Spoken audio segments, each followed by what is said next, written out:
Olá, meus queridos, sejam bem-vindos diretamente de Dois Córregos, interior de São Paulo.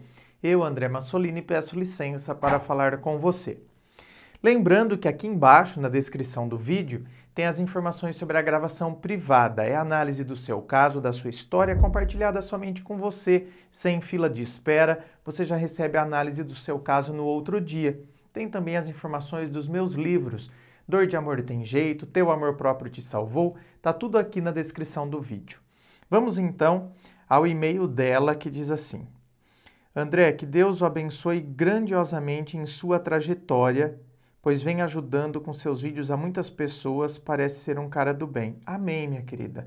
Bênçãos a nós todos sempre. Vivo em conflito comigo de alguns anos pra cá. Não sei se pela idade, 59 anos, estar chegando ou muitos tombos da vida. Meu pai deixou mamãe quando eu tinha 1 ano de idade. Sou gêmea univitelina. Fomos para um colégio de freiras, ficamos pouco, pois adoeci e fui mandada para a casa de meus avós. Fui tratada como empregadinha. Só limpar, lavar, enquanto primos brincavam e nada eu podia fazer. Nossa, né? Que história de Cinderela, que só tem que ficar trabalhando enquanto os outros ficam, né, ali se divertindo. Que triste, né? Aos 11 anos voltei para a casa de mamãe. Aos 15 anos conheci meu primeiro namorado. Com ele me casei e fomos para o Rio de Janeiro. Voltamos para São Paulo e após 17 anos, onde nada pude fazer, nem mesmo ir a uma padaria. É a tal história, né? Vive uma infância ruim, casa-se, acha que então agora a coisa vai melhorar, que não sei o quê, piora. Com 3 filhos homens, ele me trocou pela prima dele e se casaram. Voltei a estudar para cuidar de filhos, pois fez acordo com o banco, onde era assessor da diretoria, e saiu abrindo uma terceirização do Novo Boston, em nome do irmão, assim deixando claro, me daria o quanto ele poderia de pensão. Passei necessidade, fome, estudando e trabalhando, enquanto ele comprava nossos filhos com ótimos presentes e passeios, colocando-os contra mim, o que conseguiu, pois eu era firme e rígida com os meninos. Não tinha tempo para mimar e nem dar presentes, até ele conseguir levar todos de mim. Quase morri. Porém, quando o mais velho foi se casar, trouxe os outros 2 para casa. Ah, André, o do meio se envolveu com más companhias e estava viciado nas drogas. Aos 17 anos eu fiz sua primeira internação. Foram 16 ao todo. Jesus amado, 16 internações. Me negava a enterrar meu filho ou perdê-lo para as drogas. Já super individuais em sofrimento terrível, super individuais, o entreguei nas mãos de Deus na última internação. Isso 8 anos atrás. Graças a Deus, hoje está longe das drogas, embora não consiga trabalhar. Pois, se assim o faz, no primeiro salário, lá vai de volta às drogas. Trabalha em casa pela internet. Ah, bom, então trabalha, né? Quando você disse não trabalha, eu fiquei preocupado, porque eu falei, nossa, mas aí fica complicado, né? Ah, mas ele trabalha pela internet, mano. Então, tá ótimo, então trabalha, né? É que às vezes as pessoas acham que quando a gente trabalhar na cabeça de algumas pessoas, você tem que levantar de manhã, ir para algum lugar, picar cartão, né? Às vezes a concepção de trabalho na cabeça de um monte de gente é essa. Então, por exemplo, para os meus vizinhos, se os meus vizinhos têm essa concepção de trabalho, eu sou um tremendo vagabundo, né? Que devo ser, então, sustentado pelos pais. Porque como que eu pago aqui minha casa, como que eu pago meu carro, né? Como que eu pago o estilo de vida, como que eu sustento o estilo de vida que eu tenho? Então, às vezes as pessoas fazem uns raciocínios meio loucos, né? Sei lá. Mas assim, é a tal história. É que tem gente que tem determinadas concepções sobre trabalho, mas então ele trabalha. Mas nesses anos, André, só encontrei namorados de longas datas, esses namoros. Aproveitadores, mentirosos, traidores, minha querida. Aí a gente vê que o buraco é mais embaixo mesmo. E aí a gente vê o quanto a história da pessoa reflete em quem ela é hoje. Então, quer dizer, só de olhar essa sua história, a gente já entende toda uma história sofrida. E aí tem determinadas coisas que você acaba introjetando dentro de você, algumas coisas que vão ficando aí gravadas dentro de você, e por isso que você acaba atraindo esse tipo de pessoa. Por causa da visão que você tem de si mesma, que às vezes nem você consegue saber que você tem essa visão de você, e por causa de como você entende o que é um relacionamento. Ah, André, e como que eu sei disso? Então, como que eu sei qual é a visão que eu tenho de mim mesmo, se você falou que às vezes nem eu sei? E qual a visão que eu tenho de um relacionamento? Por isso a importância, por exemplo, de a gente conversar com um profissional sobre. Um psicólogo, um filósofo clínico, para a gente tentar entender, sabe? Quantas vezes aqui, né, lendo um e-mail, que é uma coisa simples, né? Diferente de você estar atendendo a história da pessoa, como eu atendo às vezes na gravação privada, vem aquele monte de coisa, aquele monte de informação, então você consegue ter uma visão ampla das coisas. Aqui num e-mail simples, quantas vezes eu falei, meu querido, mas isso aqui pode indicar esse tipo de comportamento, esse trauma e essa situação, coisas que a pessoa não estava percebendo. Isso que eu estou querendo dizer. Às vezes você tem uma visão sobre você que nem você mesma sabe. E que quando a gente começa a cavocar, a gente começa a desenterrar algumas coisas que a olho nu não era possível perceber. O que afastou mais ainda meus filhos de mim. E afasta mesmo, né? Porque assim, você começa a namorar um cara, o cara é aproveitador, sabe? Traidor, é um sacana, um cafajeste, quer dizer, os filhos começam a ver isso, começam a ficar irritados com essas coisas, né? E começam a perceber, porque muitas vezes a gente fica tapado por causa desses trastes. Então, quer dizer, você vira uma mulher tapada, que às vezes até desconsidera o que os filhos estão dizendo, e eles vão pegando ranço. Porque, tipo, olham pra você e não reconhecem. Tipo, meu Deus, gente, mas será que minha mãe não enxerga isso? Sabe? Você começa, tipo, às vezes até esculachar com eles, né, com os filhos, porque você acredita que eles estão interferindo na sua relação. Quando, na verdade, isso acontece mesmo. Tem filho que interfere mesmo. O cara pode ser o papa, pode ser a bondade em pessoa, que os filhos vão querer interferir mesmo. Isso acontece.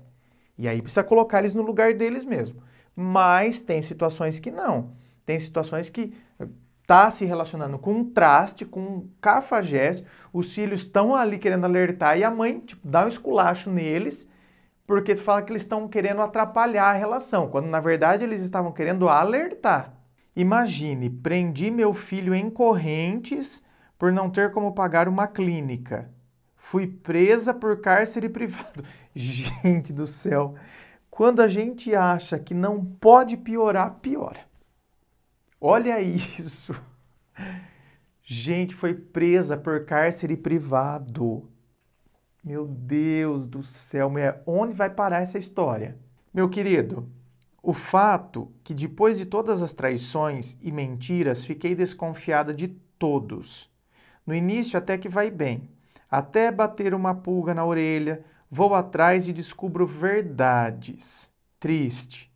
Resolvi há 6 anos atrás ficar só, não ter mais ninguém. Até ir a um baile e me deparar com um de olho de cachorrinho abandonado. Chegou me dizendo um monte de mentiras, trocamos telefone e lá começou tudo outra vez. Coloquei até grampo no fone dele, pois vivia na internet no silencioso e me bloqueava longe de mim. Descobri que vivia com outra e comigo. Deve ser aqui, ela tá, é que tá tudo meio errado aqui. Deve ser que ela desmascarou ele e terminamos. Fez um vídeo acabado, dizendo arrependido, perdoei e o aceitei de volta. Então, minha querida, aí que tá o erro. Então, tá vendo? Gente, tem determinadas coisas. Ai, coloquei até grampo no celular dele, no telefone dele, para descobrir, para ver. Bom, meu anjo, se for para você se envolver com alguém, já pensando que a pessoa vai te trair, e para isso você precisa desenvolver todos os mecanismos da CIA, do FBI, da Interpol, para vigiar a pessoa, então é melhor nem entrar. Se for para entrar numa relação já acreditando que é um crápula, um cafajeste, que já vai estar te enganando desde o começo, nem entre. Então, ou você resolve essas questões aí. Ah, então, André, mas eu investiguei e descobri. Só que o cara estava te dando sinais antes. Não precisava da Interpol, do FBI, não precisava de grampo. O cara estava te dando sinais. Deixava o celular no silencioso, te bloqueava quando você estava longe. Então, quer dizer, o cara estava te dando sinais. Por que ele te bloqueia quando ele está longe? Porque ele tem outra. Precisa de Interpol para chegar nessa conclusão? Fala para mim, meu anjo. Por que você fica bloqueada quando ele está longe de você? Porque ele não quer que chegue mensagem sua. Porque ele tá com outra. Tá, beleza. Aí você bancou a Interpol aí, não sei o que, descobriu. Adiantou descobrir então? Se perdoou? Então, é isso que eu tô te falando. Tá gastando energia à toa. Para que gastar toda essa energia para descobrir toda essa palhaçada e depois voltar? Melhor ter fingido que nada estava acontecendo, então. Não era melhor? Porque se for para fazer tudo esse escarcéu e voltar, perdoei e aceitei de volta. Grande erro. Fez o mesmo com a outra. E continuou com as duas. Descobri outra vez.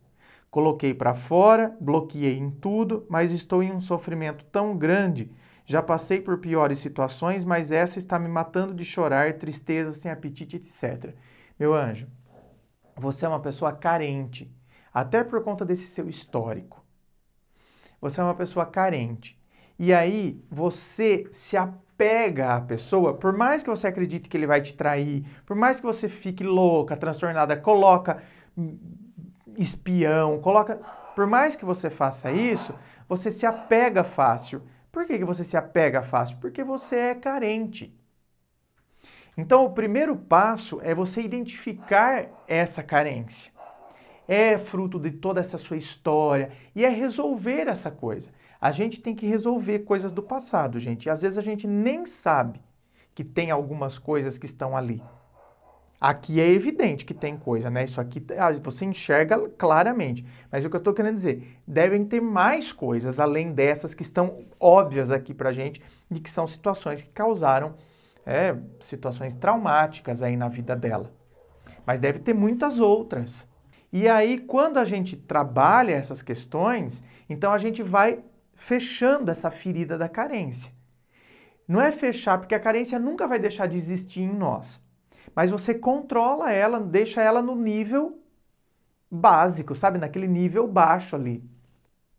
Você vai estancando esses rompantes de carência para que você não entre. Porque aí sai de uma relação, né? Aí depois passa um tempo, não sei o quê, né? Aí vai ficando carente, pum, entra em outra, tá vendo? Aí eu já idealizo que a pessoa é maravilhosa, não sei o quê, já me deixo levar pelos olhinhos de cachorro abandonado.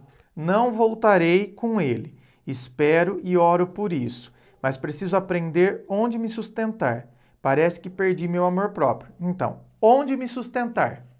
Em você mesma, que é a questão do amor próprio. Minha autoestima. Não sou fria, chamo atenção, mas todos me desejam apenas e só meu lado aproveitam. Só meu lado aproveitam? Não sei mais o que fazer, sei que isso deve provir de minha infância, mas para onde seguir e me ajudar? Peço sua ajuda, seus conselhos, desde já agradeço, beijos da sua seguidora. Minha querida, então, sei que deve provir da minha infância, com certeza. Por isso que você relatou todas essas coisas aí. É óbvio que vem de tudo isso. Só que aí que tá. Agora, não tem como eu te ajudar, certo? Por quê? Porque agora a gente tem que mergulhar nisso. Então, óbvio que um vídeo aqui, né, não teria como fazer isso. Então, por exemplo, se eu fosse te ajudar, eu precisaria sentar com você, ouvir tudo, fazer algumas perguntas, né? Ir levantando a sua historicidade. E esse é o trabalho de um filósofo clínico, por exemplo.